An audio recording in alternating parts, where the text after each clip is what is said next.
Hello, everybody, and welcome to Day in the Life. Happy 2026.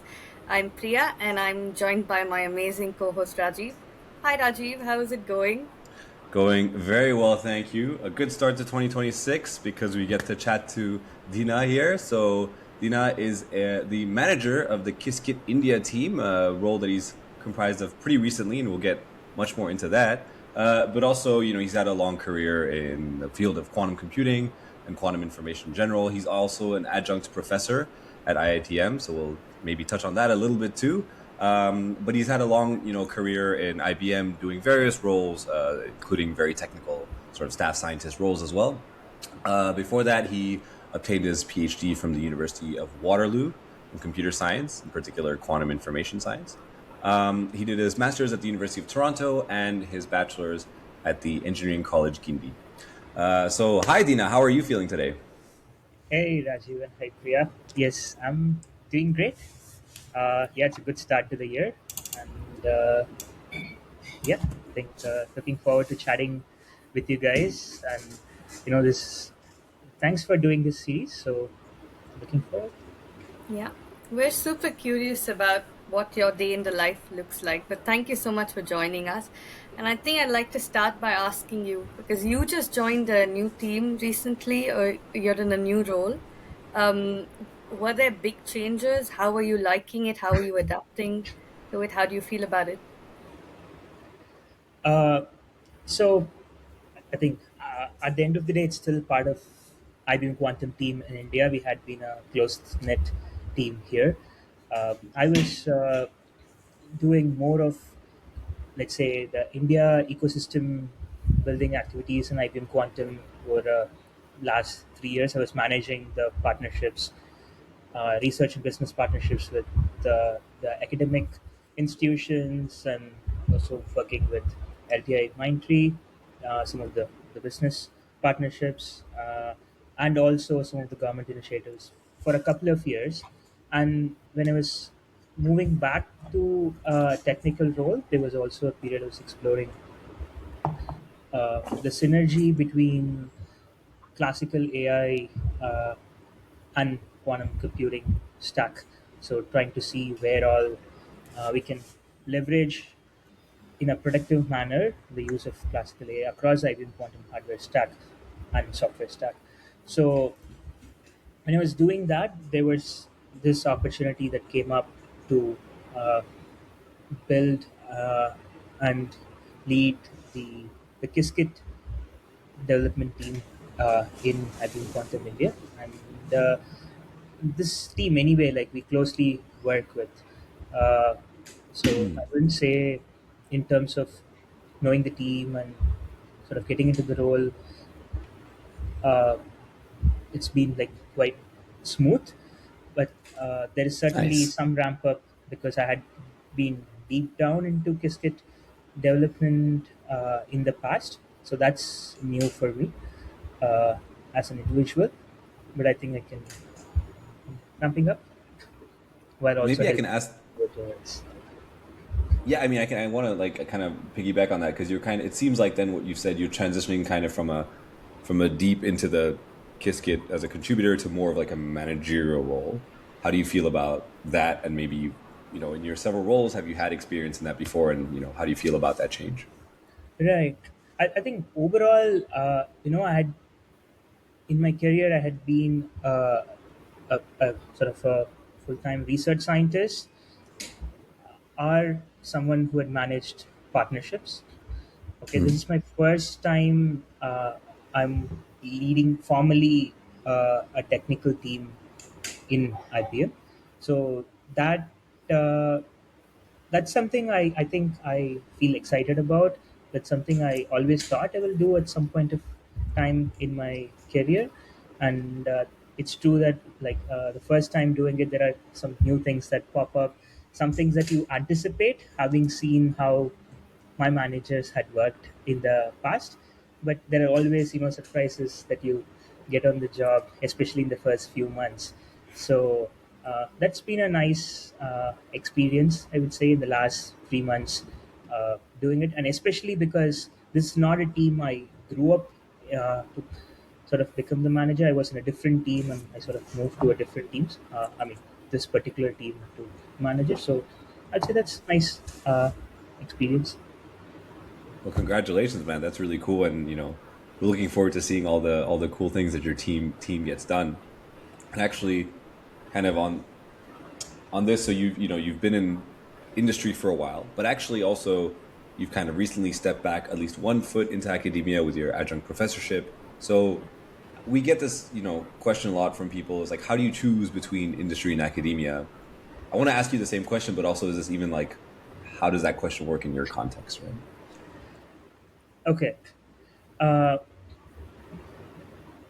for some reason, I don't know, but just inherent interest that I've had even during my early student days is that I would learn a topic in depth, and that in my career I thought I will either be a researcher in industry, or I'll like either do a startup or be in a startup. Right? I've always been that kind of a person, and maybe yeah, I don't know like how I sort of formed that opinion, but one thing I would say as a general suggestion when choosing between academia and industry is in academia there is an opportunity to do open-ended research. uh, People very often have this expectation when coming to industry, especially in the areas of research that I had been involved in, like cryptography and quantum computing.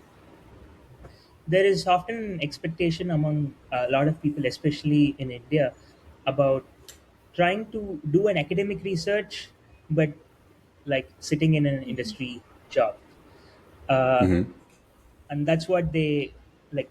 There are quite a number of people who anticipate industry research would be, but I would say industry research is a place where you should be if you want to work as a part of a larger mission, right?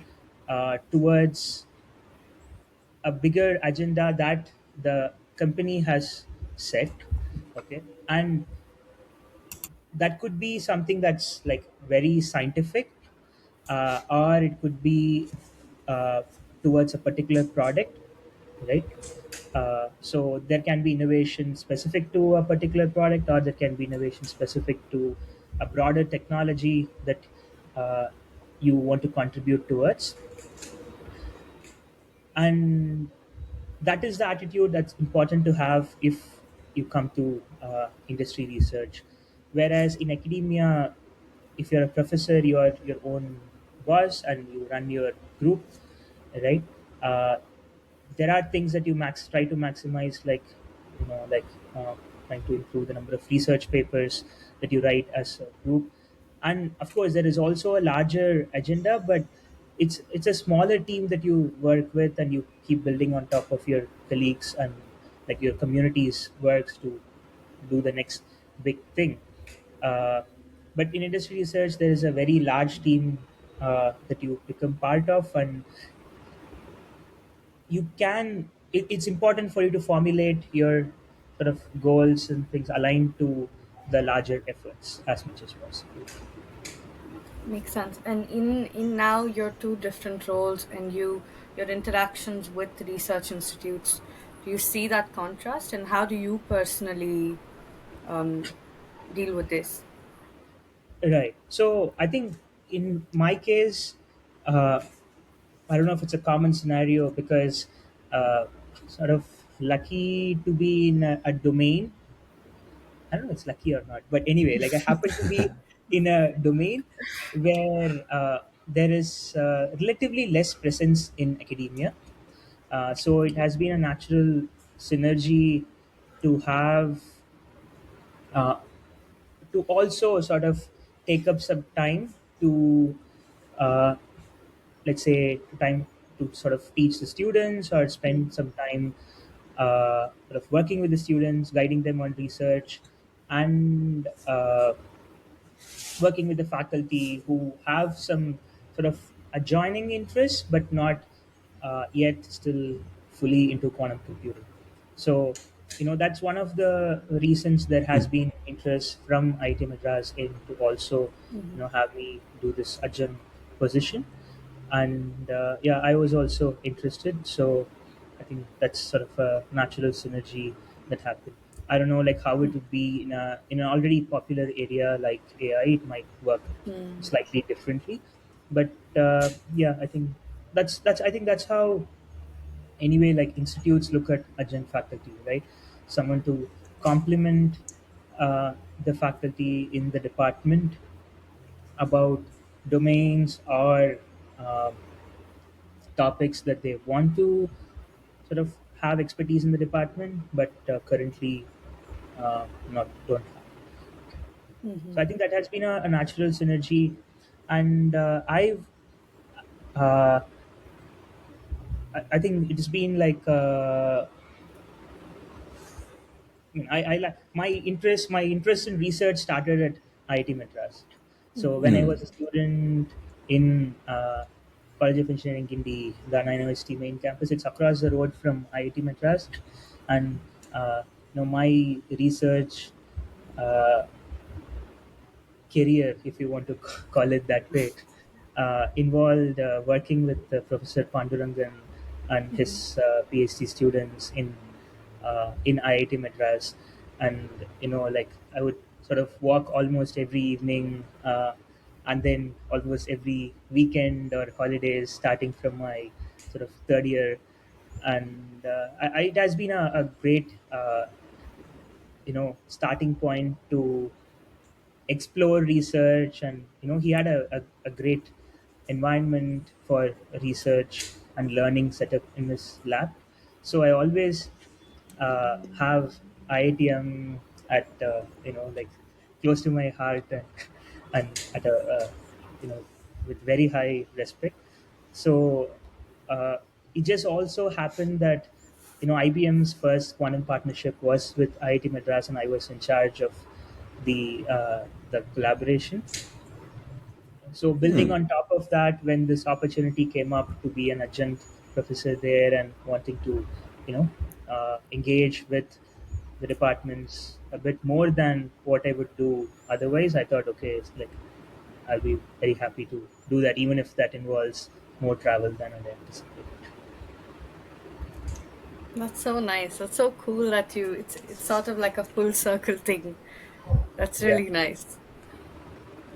But and you've already touched upon some of these things, and also the course that IBM Quantum has with IIT Madras, the NPTEL courses. I think one of the most popular resources for people in India to start looking at quantum computing or quantum technology more rigorously. And so you've contributed to several aspects of the development of quantum in India. You also said you worked with ecosystem building. So I want to know, what is one thing, in your opinion, India should do more of when it comes to developing the quantum ecosystem? And then also tell me one thing that India should do less of. Okay, interesting question. So I think maybe I wouldn't call it doing more of or less of. Something that I think has been improving well Mhm. is the the knowledge of quantum computing across students in India has been steadily improving. I mean, significantly improving, I would say. And one measure I have is the quality of intern applicants that we get. The number is always in thousands, but like let's say, I don't know, 4 years ago when we first started hiring interns in our team, uh, if someone has taken a basic course in quantum computing and if they can really understand the basics well, that is already like when I say understand basics well, I mean like very well. So that is already like a good sort of that is sufficient usually to get a position, right? And then year on year, it has significantly improve the knowledge quantum computing in India, and now the expectations are like very high, and maybe sometimes uh, it's even possible for us to set criteria stronger than some of like me or some of the team members, uh, because there are people who have spent time in picking up skills, and uh, yeah, maybe that's one of the things I feel like uh, our team also maybe should like have a pat on our back that okay, like good, like maybe the efforts that we have done with others has taken some positive effect. uh, Having said that, one thing that we still significantly have to improve is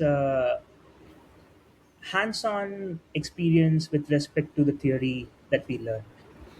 Okay, so there has been a significant increase in those who understand the theory, even to a detailed extent, but the knowledge about okay, like how do we use a real quantum computer, or like how do we even realize what you learned in theory, is significantly lacking, to be honest, and especially in India. Okay, uh, I don't. Maybe it's the structure of the courses that we create, or if it's inherently something that's inscribed in how we, I don't know, look at the curriculum, like look at learning something. Uh, but from my sort of, to whatever extent I've been exposed to worldwide students and academia and so on, I feel like the gap is more in India than in some of the other countries who have experts in quantum computing. And do you So, mean like access? Is just an access to hardware issue, or do you also mean applications and? like just try anything hands-on, right? Mm-hmm. I think we are always have content to just learn the theory of what we do, just or when I say theory, just conceptually understand uh, let's say the basics of quantum computing or algorithms, and let's say even if you think about error correction, we're happy to understand the math of it, right? Any other techniques, right? But then trying it hands on, like realizing what we learn in theory and so on, is something that there has been a significant gap between how much we understand the concepts versus how much we can just code it up, let's say.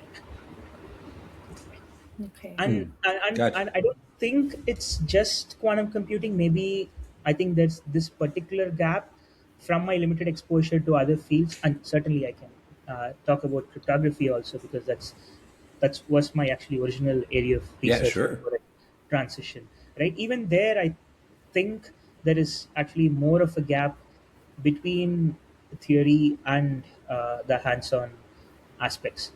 Uh, I think maybe I have a strong feeling that if we close that gap better, I think in India will. I mean, that's a strong statement, but I think we can make much more progress than we are making. Very cool. Yeah, I think that's something to take into account then for everybody listening. And I wanted to ask you. So, in terms of you talked about briefly that in industry you want to join a company as long as you kind of want to look for that bigger goal. In academia, you're your own boss, but it's a smaller group. But again, there are longer term goals, but it's a smaller group. Things like that, right? So, in terms of the specific kind of outcomes or questions or goals within quantum technology, what motivates you personally? Like, what helps you get out of it and be like, oh, I'm working towards that or trying to solve that question, or what's there for you? Okay, maybe let me just clarify on the first part that you said before I Sure. answer the question. I think like it's uh, I mean, you can be equally ambitious in both academia and industry, but it's just Absolutely. the work culture and the way the mindset towards working is different, right? I think academia also can be like equally ambitious. And one of the things I missed saying in when I talked about it earlier was that, like, especially I mean, in the recent past, there are many professors who turn their academic research into startups and have had significant, like, tremendous impact in the world, right?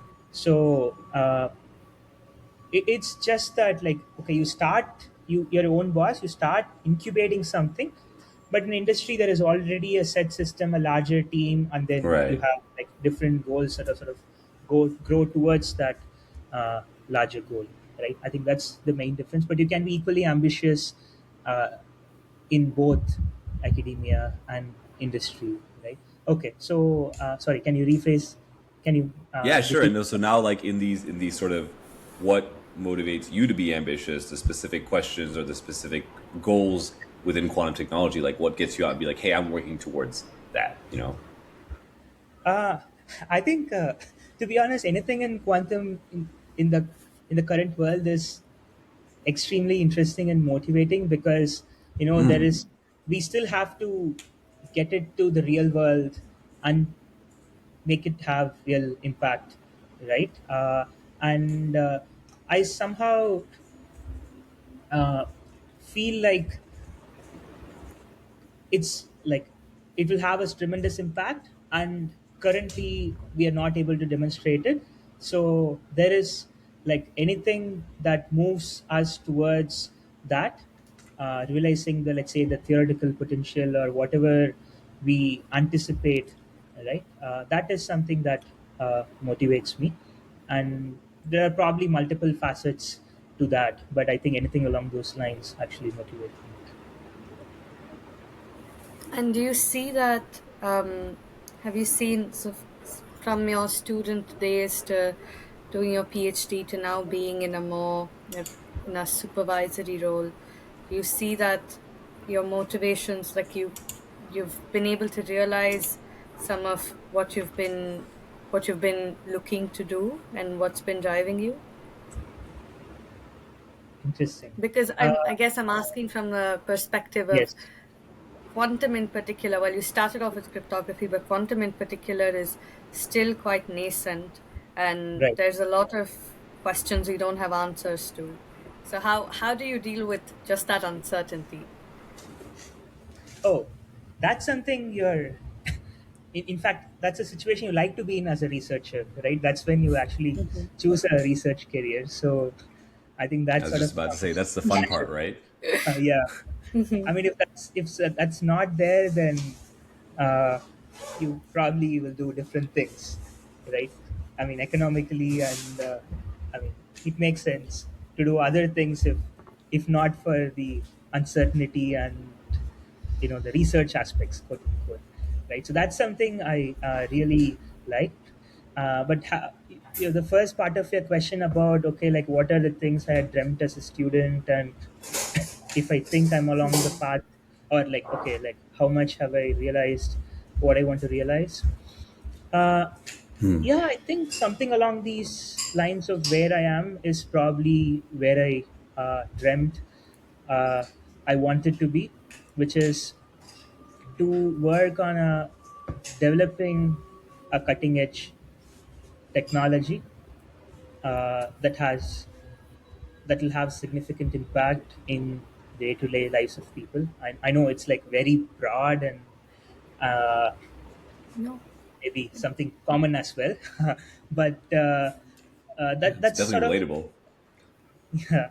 So that's roughly the kind of life I wanted on a day-to-day basis, and yeah, I guess I'm sort of happy with at least the rough contours of where I'm going with that. And maybe the path, like always, it's like up and down. In fact, I feel like whatever you want to do in life, if you are pushing your limits, you should be ready for uh, a non-linear path towards where you want to be. And I think that was the case for me as well. But I think I'm sort of happy with uh, how things have turned out to be. Yeah, I want to agree with that. A nonlinear path with also many local minima and maxima, I guess. Yeah, always. Like I think every year there will be some nonlinear. Yeah, for sure. And you did, I want to ask about, because I sort of did say this already. You're in a supervisory role now, but also you mentioned Professor Pandurangan at IIT Madras, and I guess you've had so many mentors along the way. Um, what is the role of mentors in your life? Do you have any stories to share with us, or anybody that's had significant impact? Oh, I think I've been lucky to have like great mentors at I would say every step of my life, and I'm kind of a person who likes to sort of reach out to uh, I mean, not reach out to people I don't know, but reach out, be a bit open to what my gaps are, what my weaknesses are, and then try to get feedback with my advisors at that point of time about okay, like how much I can improve, uh, and so on. So at some point, uh, there are people who might think of that as being less confident about things, but uh, if you have built that trust with your mentors, you sort of also trust that they understand your strengths among your peers, and you should be like okay to sort of have honest conversations about okay like what you lack, and that is and make sort of real progress towards addressing those gaps, right? And these would be very different at different points of time in your life and for the different roles that you take, but like it's always important, or at least it has been very important for me to sort of have these honest conversations with my advisors and mentors at various points of time to sort of take it forward. And yeah, I think that's something I'd been I mean I've just started uh, sort of a managerial role, but I think that's something I would like to sort of do for my mentees as well. And whenever I get an opportunity, I try to uh, do that for anyone who reaches out to me as well. So that let's see, I think how that scales up. That's And exciting. Yeah, I think it's a. So go ahead, please. no, I mean, was that did that answer your question? I Yeah, think there was yeah. also a different facet. No, Yeah, no. Yeah, I think it's one of the most rewarding parts of being in this field, right? When like you yeah, can learn from people, and also people can kind of you can give something back in a way right. people can aspire and from. and So also right, I mean, just maybe it's a side note, but uh, the in industry sort of now the manager role is getting redefined, like you're no more okay, just a people's manager, right? I mean, there has been a very strong emphasis on a manager being the technical lead for what you're doing. It has its own trade-offs. I feel like, I mean, there is still space for good people managers. There's necessity for good people managers, but I think across the industry the trend has been that there is, I mean, like almost always, at least from my limited view, technical leads become the managers, and then uh, they suppose either, I mean, you should be the technical lead for what you're doing. That's how you'll be measured rather than a people management aspects. And yeah, I think it's so it's not always, or it's mostly about sort of driving the technical mission for the team. for sure. Yeah, that's an interesting remark actually. So I want to take actually now a trip down memory lane a little bit and ask you if you were to look back at all the projects and sort of like technical projects that you've done, or even otherwise, what was one project that you can think back and be like, oh yeah, that was really exciting, right? And like why? Okay, I think since I have to pick one, I will probably uh, go back to the one during my master's days, because that also had a lot of emotional roller coasters in addition to uh, just the technical aspects of it. Oh yeah, Because tell us about technically, I that. mean, technically there is always, like, ups and downs, right? With any research project to do, if you uh, that there okay, so this was during my times in University of Toronto. uh, I was uh, I was a first year master's student there, with Professor Vinod and uh, I mean, I would, to be honest, I would say, like, we were working on lattice-based cryptography, uh, trying to Oh, do something called, like, it's a different forms of functional encryption, uh, computing on encrypted data. That's the theme we were working on. okay. Yeah.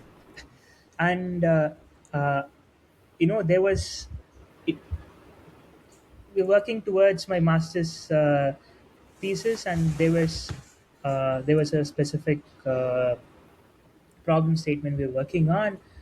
And as a first year master students, you try to, like, bring up your skills, and you sort of make progress. And also, I felt like there was actually a more math background than I needed. So uh, I remember sort of sitting through, starting from linear algebra, advanced linear algebra courses, to sort of group theory courses to get up to speed. So you do all these sort of things that you do in your first year masters, trying to catch up on what you missed from your undergrad days, to getting up to speed with research.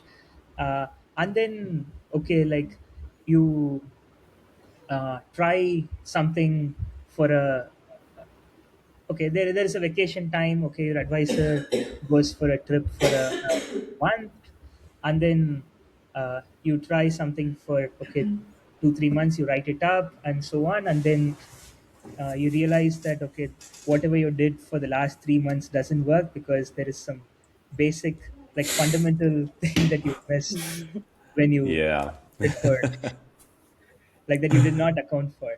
And on this top is of very it, relatable. on top of it, your advisor comes back and tells you that, oh, he's going to move universities, and then Ooh. Oh, oh we'll have to, no. we'll have to figure out what we'll have to figure out, Oh right? gosh.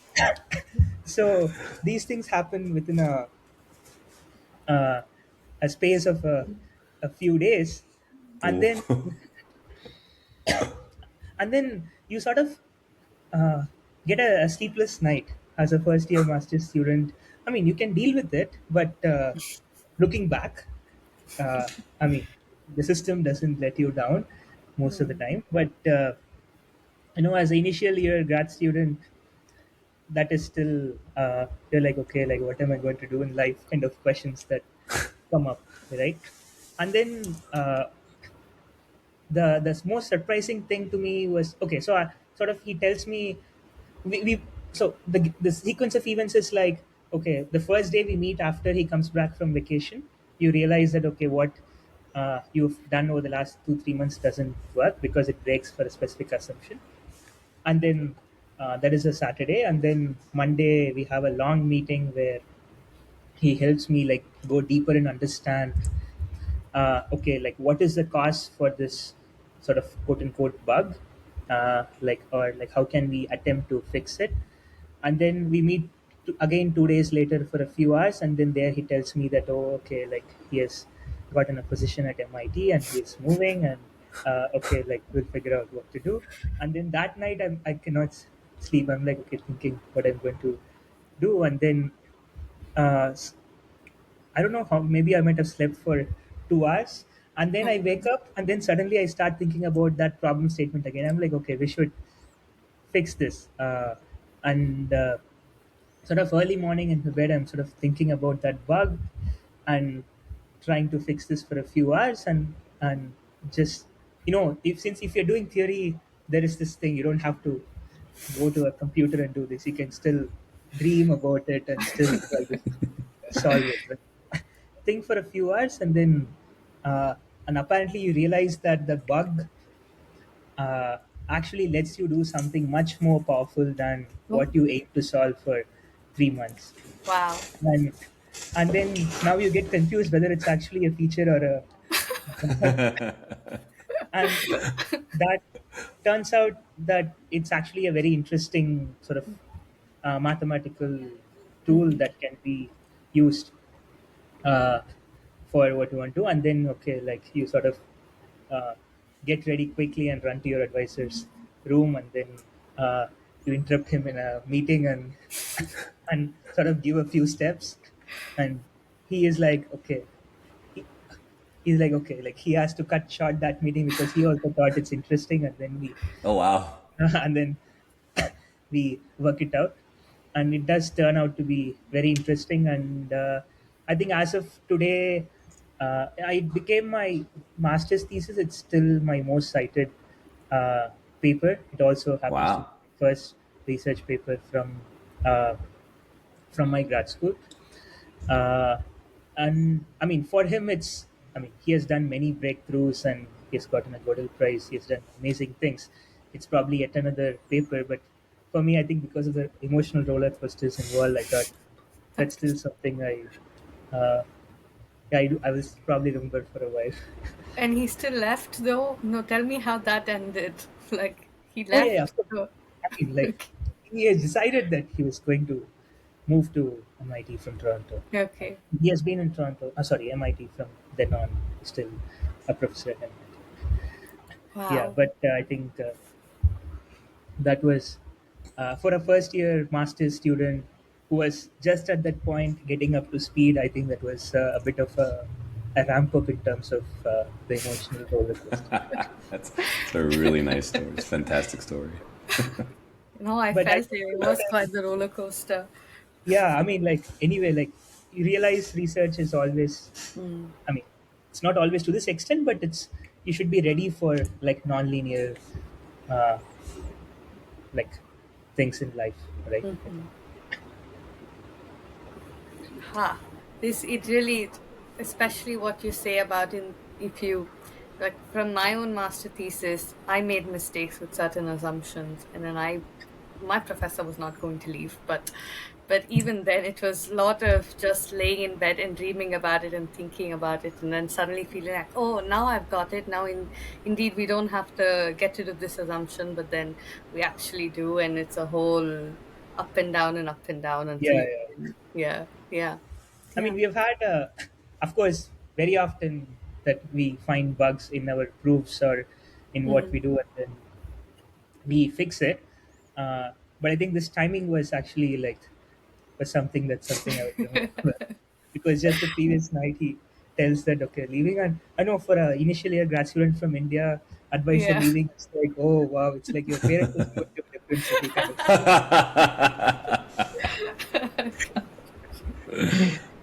You can make a movie out of this. But then, okay, this is a lot about what your work in research or what your life in research was like initially, at least. But what do you do when you're not working? How do you balance your personal and professional life? I still don't have a good answer to that question, to be honest. Uh, I sort of grew up in a family that runs milk business. So for us, you know, uh, there is no holidays. Like, uh, Wow. it's, I mean, I sort of, that's how I grew up. I'm like, okay, like, in fact, during holidays is when my parents will have more work because there'll be some of our employees who will take off during that Oh time. wow. Uh, but I think maybe when I started long distance running during grad school is when I sort of taking uh, Sundays off because after a long run you feel like okay, like you want to chill a bit. Uh, but and that sort of created the traditional schedule, which is trying to take Sundays and weekends off. It sort of started after that. It's probably a norm for everyone, but I think for me till sort of grad school, it was like okay, like try to work as much as possible. Work, I mean, you also enter a research career and life where you don't feel like sort of working. I mean, you do it because you like doing it. Like there is no one who sort of pushes you to do that. Uh, I mean, there are people who push you towards different outcomes and different timelines, but just the inherent sort of thinking about things is something uh, you do on your own interests, right? Uh, so okay, that was in the earlier days, but recently now, like with family and so on. Anyway, like I think it's important or unnecessary, and I also like to spend the weekend with folks at home. I'm less of a work hard, play hard person, so I would like sort of I'm happy just sitting at home and just taking a mental break with the usual routine of things. That's not true for my wife, but still, I try to take a right balance as much as possible. Uh, but yes, overall, I think just trying to relax and I watch a at least I used to watch a lot of sports. So back then, when I was single, that almost all my time off will be occupied by either following some live sports or sort of uh, or watching a highlights reel, catching up with it, reading analysis, and so on. Uh, and maybe like how I spend these days, maybe it's a bit of movies and uh, aspects as well. Yeah, maybe looking back, I think what I did outside work sort of changed significantly at different points of time in but yeah, at least I try to take some time, uh, at least when there is time off available, I try to take it and then get back refreshed. Yeah, that's fair. I guess I also have toned down in my sports watching, but that was a fun one. I think I did Yeah. that a lot too. So okay, and now going even forward, more forward. What are you looking forward to the most for 2026? It could be anything. I mean, sorry, the first thing that came to my mind is what I told before, to see how much can we push quantum computing towards like real commercial usefulness. I mean, like how much technologically we can advance towards that, and yeah, I think that's at that's at the top of my mind. Like at least when you ask me this question, that's the first thing that came up to my mind. Okay, And how I'm much still yeah. I'm still thinking about you mentioned movies, so I want to know if you have movie recommendations or book recommendations for us, or I don't know, any media, sports even. It's I mean, I don't have any recommendations. I think we all have grown our own personal taste, and now internet is abundant with recommendations. Too Uh, many, too many. yeah, so I think we are free to choose what we want. Fair The enough. recommendation is to find your own recommendations. Yes, exactly. And you know what? Like, I mean, like there are times we spend half an hour to 1 hour trying to figure out which movie to watch. So maybe I'm not good at recommendations. Oh, that's relatable, yeah. It's time to play Slice It Up or Spice It Up. So this is a game that's inspired by a game from a hip hop podcast called Drink Champs. So it's a game where Dina, we'll give you two options, and you can choose based on whatever subjective criteria you want, one option or the other, or you could also choose neither or both. But if you choose neither or both, then all three of us have to take a bite of whatever spicy thing we have. So you're kind of disincentivized to say neither or both. But also, it's fun to see Priya eat spicy stuff, so you can go either way. Oh man. So I'll start with showing what I have. I got a peri peri sauce. It does say medium, so I'll grant you it's not the spiciest one. But for me, if I'm just dipping one of these like tortilla things in it, so it'll be spicy for me. What do you got, Priya? Yeah, I have hot sauce. The only use of this hot sauce is when we do this game. It's like once a month. What do you I, have, Dina? I have a spicy amla pickle in a bowl. Yeah, I Ooh, think that's the. You've got the real one.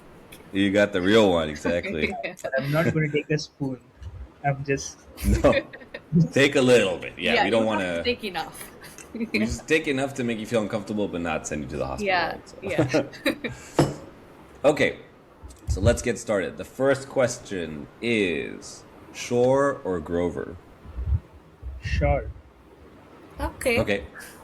Do So you, do any you, any can you tell us you could why? always elaborate if you want Yeah. to. Yeah. Oh, because that gives exponential speed up, That's supposedly, fair. compared to quadratic speed up. Okay, fair enough. That's fair. That's fair. The next question we have Bell test experiments or the double slit experiment? Well, test. Yeah, I Yeah, don't want that's to the right articulate. answer. Bell test is the answer? Sure, yeah. Okay, sounds good. The next one is the Heisenberg uncertainty principle or the no clone theorem?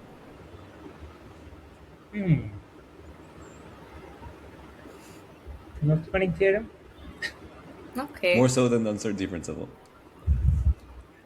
Yeah, It's subjective, huh? By the way, so it's up. It's totally up to you. But I'm trying to get a little bit like why you think or why for you it's more interesting or you chose it. because I'm more of a computer scientist than a physicist. Yeah. Okay, Yeah. that's fair. That's true. I think it speaks more to computer scientists. Yeah, Okay. because I thought about it again after you asked me whether it's more than uncertainty principle, and I was like, okay, why? Because, yeah, Yeah, that's perfectly fine. Next is CV Raman or Satyendra Nath Bose.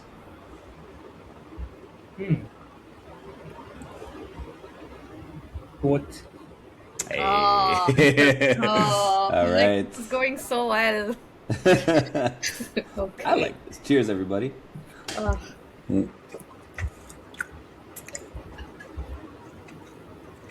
oh, disgusting. Anyway, It's a hard one. Yeah, I can't. It's hard to choose. Yeah, I don't have a Okay. rational for the other. Yeah. Maybe one of them dressed better than the other. I don't know. That could be irrational. But I could have said some arbitrarily. I could have picked one arbitrarily, but yeah, yeah, I yeah. thought at least well, pick whatever your heart feels. So if it's both, then it's both. So quantum for blockchain or quantum for optimization, or both, or neither. optimization. Okay.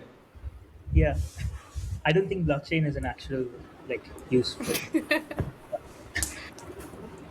That's fair. I mean, it's good in its own right, but I don't I mean it's a bit of an unnatural fit using quantum computing for blockchains at this point. Things might Okay. come Yeah. in the future, but not right. Fair enough. Um, PQC, so post quantum cryptography, or QKD, quantum key distribution. PQC any day. This is from your background as well, I imagine. Yeah, I mean, You did lattice-based stuff as well, right? You said. very recently uh, there was this FST TCS theoretical computer science conference, Okay. and that had a quantum computing and cryptography workshop. Uh, and some of us were researchers in cryptography. We're just debating this specific topic. Uh, Okay. since it's going to be public, I think I don't want to talk about it. I think as cryptographers, I would never. QKD is a very promising area of research for uh, networking. I mean, like quantum communication, right? Uh, as a cryptographer and as a computer scientist, I'm not able to see how it can be useful in real life security applications. It's critical Yeah. as a foundation for quantum communication in general, communication of quantum information in general. Right. But yeah, security for any real world security applications, I think it's always PQC. Interesting. Yeah. Okay. Next up, we have NISC or fault tolerant. A fault tolerant. Fair enough. Yeah. I mean, that's going to be the future and make it easier for everyone to use. And I think the last question, Priya, you'd like to ask. Yeah, this one, and I hope we get an answer from you. Um, but I will say photonic qubits, superconducting qubits, or some other kind. What are you betting on? Superconducting. I mean, it's a perfect radio, right? I mean, and also, I'm a computer. I mean, I don't have, to be honest, I don't have sufficient understanding of all these to say more than what I read from others. It's not my own like background, but I think there will be trade-offs with all these and so on. But anyway, I mean, we are into that for life in IBMs Fair Yes, I enough. think it is. for now. Cool. Thank you so much for being decisive. We only had to do one hot sauce today, which I'm very happy about.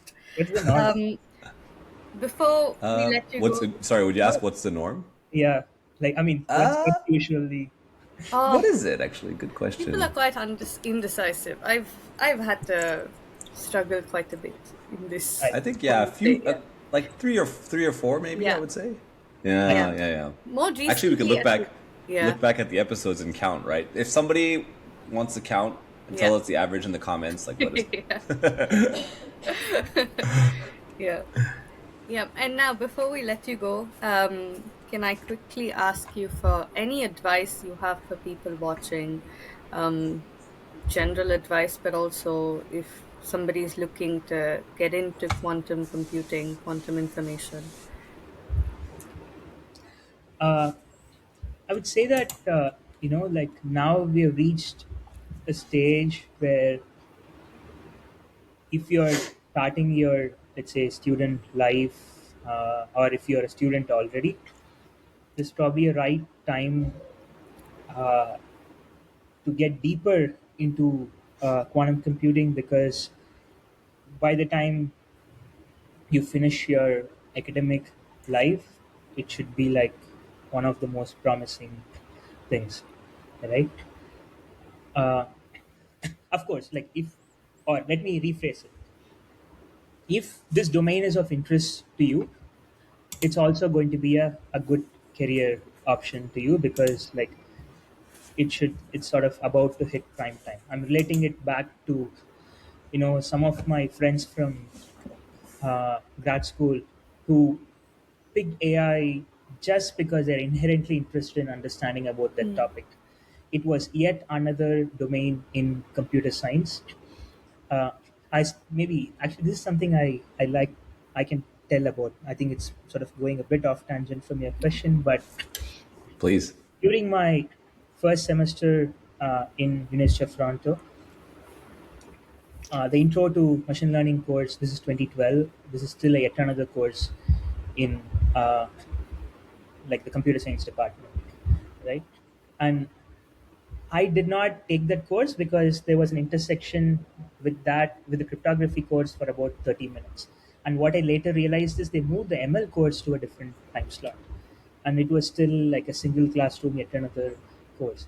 And fast forward 2 years, 2014, I think they had to do it in one of the biggest classrooms in Wow. the campus. Mm-hmm. And from my friends who attended that course, they said they had TAs as bodyguards in the front of the room to check whether someone has actually officially registered before they can let someone in, because otherwise they don't have space for the others in the room.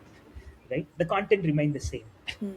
Uh, I think it's just the real world impact hit, and I think if we progress along the way we are progressing, quantum computing should hopefully reach, uh, let's say, prime time sometime soon in the near future. Uh, and for that there is already a ton of like, and we are also living in a world where there is ton of learning resources available. Like you're certainly not bound by where you are or where you're from. There is like resources available for you to learn and try out, uh, yeah, like any specific topic of interest that you want to learn. This probably goes beyond quantum computing aspect, right? If just to pursue your area of interest, there is uh, or area of technology, there is like a lot of resources available. There is much more mentorship available than in the past decade, let's say, and the world is much more like accessible uh, in the recent past than ever before. So I think the younger folks, the students and the learners, I think there is try to maximize that and yeah, try to reach your goals faster. There is always opportunities in there. So if you're waiting for the signal, this is it. You should start today. This is quantum information today. So, No time like the present. So on that note, thank you so much, Dina, for your time. Um, we will be putting up a little bit of information on Qiskit because stuff is happening now, especially in India. So we'll put the link to where you can, access the Qiskit GitHub. And right. actually, Dina, maybe you want to tell some people what to look out for in the next a few months, maybe. Right. Uh, if someone, like let's say, if your organization wants to build on top of Qiskit, or if you as an enthusiast wants to learn uh, quantum computing and contribute to quantum computing, Qiskit is right now the most popular open source package available according to most surveys. It has been the case for the last few years. It has also been the most performant quantum compiler and quantum information module that's out there. So I would encourage you guys to learn through contributing. uh, Everything is open source. Just go to github.com/Qiskit, pick the topic you want to learn, and yeah, look at the issues, raise pull requests, learn through contributing. That's my final thought. Awesome. Thank you so much. Thanks again for the time, despite this busy time of year with the new role and everything. We really appreciate it. The music you're hearing right now is by Himanshu Katara, and we will see you all in the next episode. Bye, everybody. Thank you so much. Bye.